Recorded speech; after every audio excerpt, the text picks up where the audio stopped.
বিসমিল্লাহির রহমানির রহিম। আসসালামু আলাইকুম। কেমন আছেন বন্ধুরা? আজকে আমরা শিখব আরবি হরফ 29টি। আরবি হরফ 29টি। প্রথমে আমরা শুরু করব বিসমিল্লাহির রহমানির রহিম।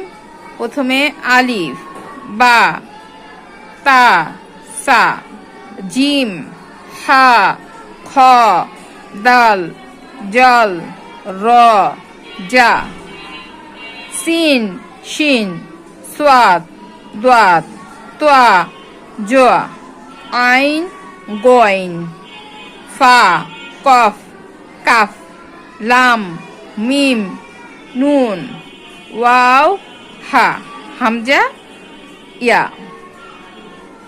সবাই ভালো করে মনোযোগ দিয়ে চোখ দিয়ে